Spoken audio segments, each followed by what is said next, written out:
ગાંઠિયા વગર તો ગુજરાતીઓને સવાર જ ના પડે, પણ ફાફડા કે પછી વણેલા કે બીજા બધા ગાંઠિયાનો સ્વાદ પાછળ રાખી દે ને તેવા માખણિયા ગાંઠિયા માખણ જેવા લીસા અને મોંમાં મૂકતા જ રવો રવો થઈ જાય તેવા પોચા હોય છે.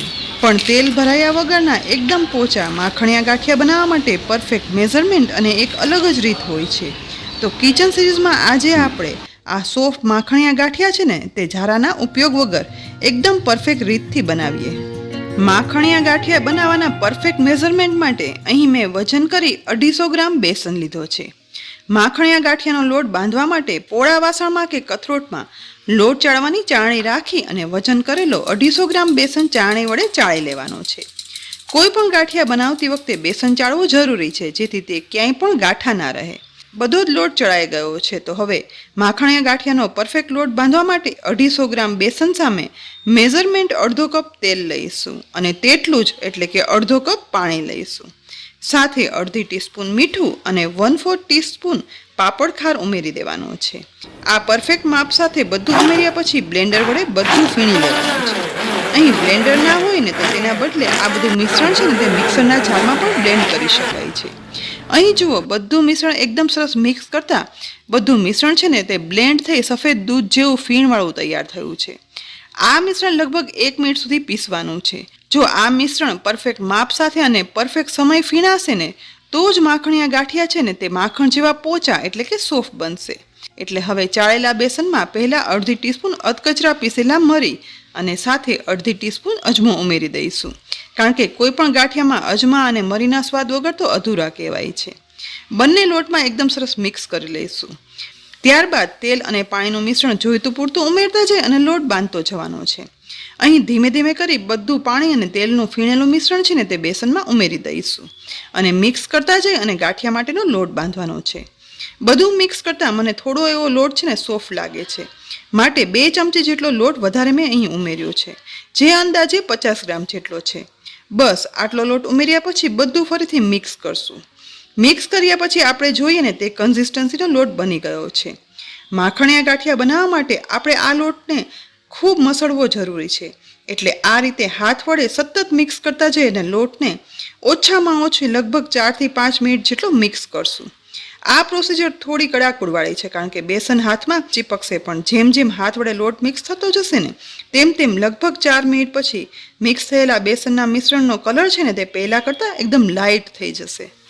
બસ લોટ મસળાય અને કલરમાં થોડો લાઇટ થઈ જાય ને એટલે માખણિયા ગાંઠિયા માટે પરફેક્ટ લોટ બંધાઈ ગયો છે. અને કન્સિસ્ટન્સી પણ જુઓ, આવી બંધાયેલો લોટ સહેજ વારે નીચે પડે ને તેવી રાખવાની છે. આમ તો માખણિયા ગાંઠિયા છે ને એ ગાંઠિયા પાડવાના ઝારામાં બનાવાય છે, પણ બધાની જેમ મારી પાસે પણ ગાંઠિયા પાડવાનો ઝારો નથી, માટે આજે મેં સેવ ગાંઠિયા પાડવાનું મશીન લીધું છે, જેમાં મારે આવી ફ્લાવર શેપના ગાંઠિયા પાડી શકાય ને તેવી પ્લેટ છે. જો આવી પ્લેટ ના હોય ને તો ચકરી બનાવવાની પ્લેટ વડે પણ ગાંઠિયા પાડી શકાય છે. મશીન ખોલી આ રીતે થોડું એવું તેલ લઈ પહેલાં મશીનની અંદર સરખું લગાવી લઈશું. ત્યાર પછી ગાંઠિયા પાડવાની પ્લેટમાં પણ તેલ લગાવશું. હવે તેલ લગાવેલા પ્લેટને મશીનમાં સેટ કરી દઈશું અને બનાવેલા માખણિયા ગાંઠિયાનું મિશ્રણ છે ને તે ચમચી વડે મશીનની અંદર ભરી દેવાનું છે.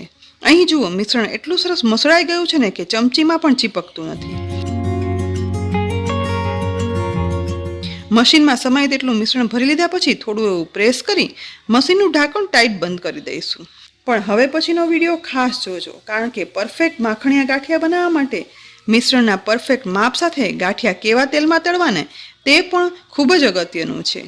અહીં ગેસની લો ફ્લેમ પર લગભગ 5 થી 6 મિનિટ પહેલાં ગરમ કરવા રાખેલા તેલમાં સહેજ એવું ગાંઠિયાનો લોટ ઉમેરશું. અહીં જુઓ, લોટનો ટુકડો તળવાની શરૂઆત થઈ ગઈ છે, પણ તુરંત જ તળાઈ અને ઉપર નથી આવતો. બસ પરફેક્ટ માખણિયા ગાંઠિયા બનાવવા માટે તેલ આટલું જ ગરમ હોવું જરૂરી છે.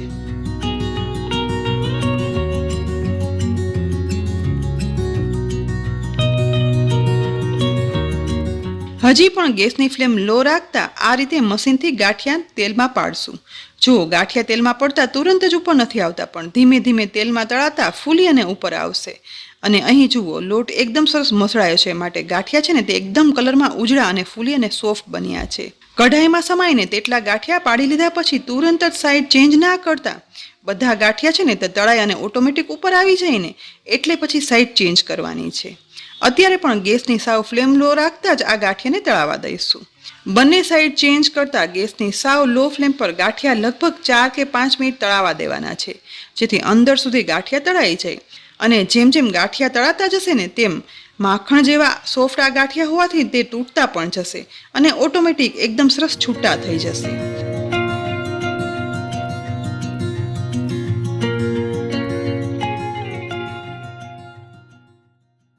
તળાયેલા ગાંઠિયામાંથી એક ગાંઠિયાને હાથમાં લઈ અને ચેક કરશું. જો એકદમ ઇઝીલી ટુકડા થઈ જાય છે તો આ માખણિયા ગાંઠિયા બની અને તૈયાર છે અને તેમાં તેલ પણ બિલકુલ ભરાયું નથી.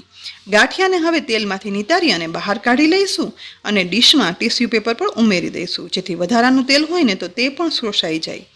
આ રીતે હવે બીજી વખત પણ ગાંઠિયા તેલમાં પાડી લઈશું.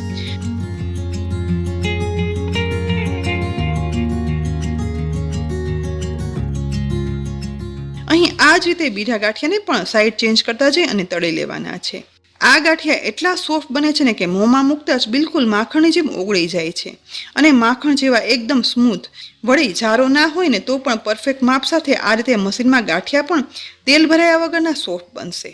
બધા માખણિયા ગાંઠિયા બની અને તૈયાર છે, પણ માખણિયા ગાંઠિયા લીલા મરચાં અને ચા વગર તો ના જ ભાવે. માટે 5 થી 6 લીલા મરચાંને ચપ્પુ વડે કટ લગાવી લઈ અને ગાંઠિયા માટે ગરમ કરેલા તેલમાં તળી પણ લઈશ.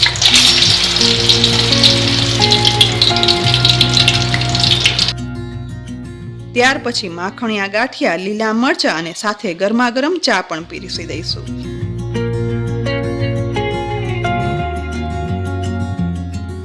અત્યારે વરસતા વરસાદમાં સવારે કે પછી સાંજે માખણિયા ગાંઠિયા, મરચાં અને ગરમા ગરમ ચા પીરસો ને એટલે ઘરમાં બધાને ભાવે. એક વખત બનાવી અને આ ગાંઠિયા 15 દિવસ સુધી સારા પણ રહે. તો ફ્રેન્ડ્સ, આ રીતે ઘરમાં જ એકદમ સરળ રીતથી માખણિયા ગાંઠિયા એક વખત તો જરૂરથી બનાવજો. એકદમ માખણ જેવા સોફ્ટ આ ગાંઠિયાનો સ્વાદ છે ને તે બધા ગાંઠિયાનો સ્વાદ પાછળ રાખી દેશે. તો આ માખણિયા ગાંઠિયાની આ રીત તમને કેવી લાગી કોમેન્ટ બોક્સમાં લખી અને જરૂર કહેજો. સાથે જ આ વિડીયો જો તમે YouTube પર જોઈ રહ્યા હો ને તો અમારી ચેનલને સબસ્ક્રાઇબ કરી બાજુમાં આપેલ બેલ આઇકન પ્રેસ કરી દેજો. અને જો આ વિડીયો તમે Facebook પર જોઈ રહ્યા હો ને તો અમારા Facebook પેજને લાઇક કરી અને ફોલો કરજો, જેથી આવી ખૂબ જ યુનિક અને ઉપયોગી રેસીપી તમે રોજ જોઈ શકો. ફરી મળશું નવી રેસીપી સાથે. ત્યાં સુધી આવજો.